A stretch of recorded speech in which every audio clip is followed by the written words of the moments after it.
So hello everyone, if we talk about some of the numerical aspects की अगर आपको numericals किस तरीके से प्रैक्टिस करने होते हैं for your revision point of view, since very less time is left, तो आपको रिवीजन में देखो, if I talk about revision aspect of numericals, so PYQs you must have already done. So in 1 mark question these are straight questions जो कि हम लोग आज थोड़ा बहुत डिस्कस करेंगे कि which type of straight forward questions are there important for GATE TF examination. So if we talk about the first question, so आपको निकालना है fractional cover.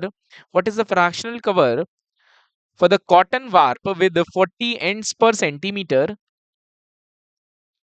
woven from a yarn of 40 nanometer? 40 nanometer से आपको कर रहे हैं, सो आप किस तरीके से इसको निकाल रहे होगे? तो दिस इज इम्पोर्टेंट। सो आप इसको किस तरीके से करोगे? If we talk about this aspect, तो अब आपको यहाँ पता होना चाहिए क्या चीज़ दिया गया है।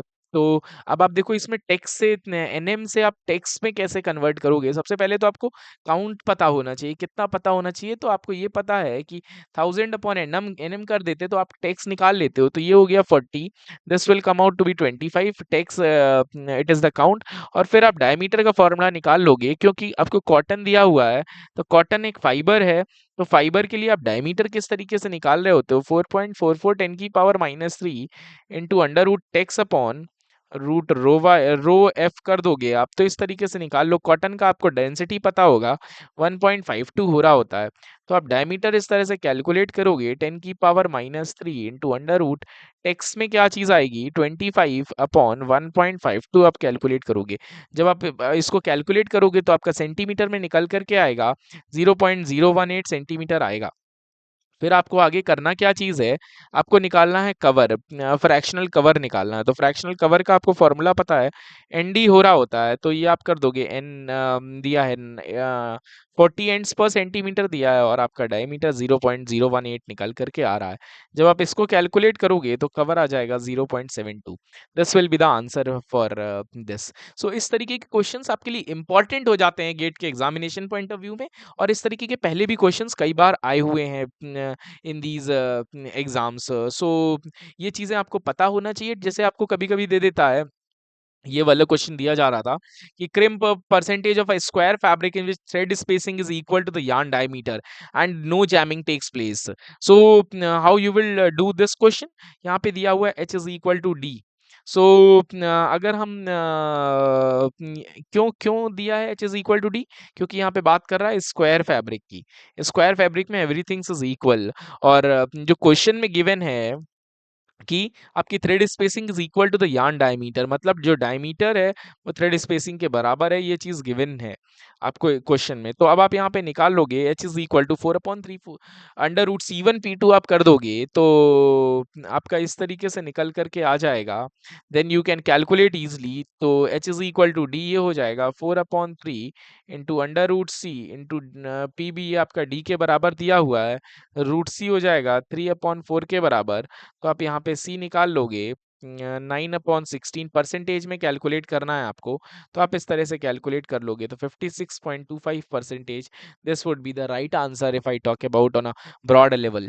तो दिस इज इंपॉर्टेंट। अगर आपको टोटल कवर कभी भी निकालना होता है तो C is equal to C1 plus C2 minus C1 C2 आप कर देते हो, इस तरीके से निकल आता है। कवर फैक्टर आपका 28C करके निकल करके आ रहा होता है। डायमीटर किस तरीके से निकालते हैं, that is also an important aspect जो आपको पता होना चाहिए। फैब्रिक ज्योमेट्री और यान ज्योमेट्री अपने आप में इंपॉर्टेंट हो जाती है कि जैमिंग किस तरीके से हो रही होती है, कि जैमिंग अगर होगी तो क्या केस बनेगा, नहीं हो रही होगी तो किस तरीके से केस बन के आ रहा होगा। कभी कभी प्रोडक्शन निकालने को आ जाता है, जैसे कॉम्बर का आता है, तो आप प्रोडक्शन किस तरीके से निकालते हो, आप यूनिट को आपको बहुत ज्यादा ध्यान रखना होता है उसमें। आप वाइंडिंग की बात कर रहे होते हो तो उसमें D V by D R sine alpha के बराबर आप इस तरह से कैलकुलेट करते हो। अगर आप क्रिस्टलिनिटी की बात कर रहे होते हो तो क्रिस्टलिनिटी में आप कैसे कैलकुलेट करते हो? जब आपको क्रिस्टलिनिटी निकालनी होती है, वॉल्यूम क्रिस्टलिनिटी या मास क्रिस्टलिनिटी की, तो मास क्रिस्टलिनिटी आप कैसे निकालते हो? तो जो मास क्रिस्टलिनिटी आप निकालते हो वो निकालते हो rho C by rho rho rho minus rho A upon rho C minus rho A करते हो आप। Rho C minus rho A. तो दिस इज इंपॉर्टेंट, जो आप इस तरह से इसमें कैलकुलेट करोगे। क्वेश्चंस कई बार आए हुए हैं मैथ में, कुछ इंपॉर्टेंट टॉपिक्स हैं जो कि हमेशा आपके आते हैं। जब मैट्रिक्स का क्वेश्चन हो रहा होता है वो हमेशा आपको देखने को मिल रहा होता है। इस तरीके से आपको थोड़ा सा पढ़ना होगा। और in case we have read these things in our specific courses, so अगर ये चीज सिंस 20 days आर लेफ्ट, अगर आपको ये if you want any guidance तो you can join our last moment crash course at the most affordable price. You can join from the link below, or we will help and practice together, so you will get more confidence and you will perform better. अच्छा, दूसरी चीज़ है, कुछ important probability के point of view से भी आप देख करके चलोगे किस तरीके से रैंडम वेरिएबल का क्वेश्चन आपको करना होता है। दूसरा, अगर आपको इसमें कॉन्फिडेंस इंटरवल के भी क्वेश्चंस आपको देखने को मिल रहे होते हैं। एट 99% कॉन्फिडेंस इंटरवल क्या चीज़ होती है, 2.58 आप बात कर रहे होते हो, 95% बात करते हो तो 1.96 का कैलकुलेशन हम लोग कर रहे हैं। तो आपको इस तरह से पढ़ना होगा कि किस तरीके से 99% कॉन्फिडेंस इंटरवल पे कैलकुलेट करते हैं, 95% पे किस तरीके से आप कैलकुलेट कर रहे होते हो। वो चीज़ें थोड़ा सा ज़रूरी हो जाएंगी। अगर आप जैसे प्रोसेसिंग में बात करते हैं, if you talk about the processing aspect, तो प्रोसेसिंग में 2% OWF की बात करते हैं, on the weight of fabric. अगर आप कुछ लेट कर लेते हो 100 kg सपोज दैट, तो आप उसके हिसाब से कैलकुलेट कर लोगे कि कितना आपका वेट आ रहा होगा।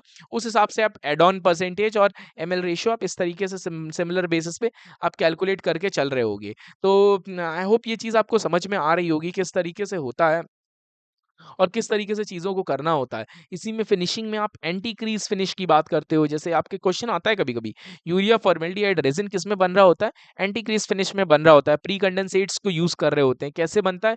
अच्छा, इसका रिएक्शन तो पेपर में नहीं आता है, बट आपको ये थोड़ा-सा पता होना चाहिए कि डीएमईयू क्या था, डीएमडीएचयू क्या था और डीएमडीएचयू को आजकल क्यों यूज़ किया जा रहा है। अच्छा, एंटी क्रीज फिनिश यूज़ किसमें आप कॉटन में कर रहे हो क्या?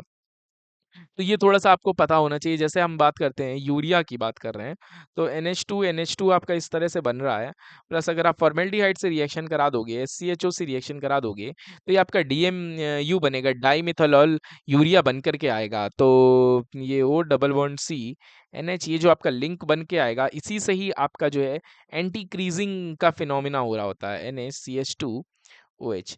तो DMU की बात करते हैं, डाइमिथाइल यूरिया, इससे क्या होता है, टेंसाइल स्ट्रेंथ कम हो जाती है, एब्रेशन रेजिस्टेंस कम हो जाता है। क्रीजिंग होती क्यों है? क्रीजिंग बेसिकली होती क्या है? किस वजह से है क्रीजिंग? तो अगर आप बात करोगे, ये जो फ्री हाइड्रॉक्सिल ग्रुप प्रेजेंट होते हैं आपके, फ्री हाइड्रॉक्सिल ग्रुप्स जो एमॉर्फस रीजन में प्रेजेंट होते हैं, एमॉर्फस रीजन में जो आपके फ्री हाइड्रॉक्सिल ग्रुप्स प्रेजेंट होते हैं, उन्हीं की वजह से वो टूट जाते हैं और तब आपका क्रीज का फिनोमिना हो रहा होता है। तो क्योंकि जब आप फोल्ड करते हो, अनफोल्ड करते हो, तो क्रिस्टलाइन बॉन्ड ब्रेक हो जाते हैं और वो जो फ्री OH ग्रुप से बॉन्ड बना लेते हैं, तो इधर से क्रीजिंग का फिनोमिना होना लगता है। तो OH को हमें ब्लॉक करना होता है। क्यों? इसका हमारा एंटी क्रीज का एक ही ऑब्जेक्टिव क्या होता है कि हमें OH जो ग्रुप है उसको ब्लॉक कर देंगे। कैसे ब्लॉक करेंगे? क्रॉस लिंक करा देते हैं। तो इस वजह से एंटी ग्रीजिंग का फिनोमिना हो रहा होता है। अच्छा, कॉटन और लिनेन में ही बेसिकली होता है, तो या सेल्यूलोजिक रेयॉन में बात करते हो, सबसे ज़्यादा प्रॉब्लम इसमें होती है। तो आपको इस तरीके से थ्योरेटिकल टॉपिक्स भी पढ़ने हैं और इस तरीके से न्यूमेरिकल्स की भी प्रैक्टिस करनी है। आई होप आपको ये वीडियो पसंद आया होगा। वीडियो यहाँ तक देखा है तो लाइक सब्सक्राइब किए बिना मत जाना। मिलते हैं नेक्स्ट वीडियो में। Till then keep learning and I wish you all the best. Thank you.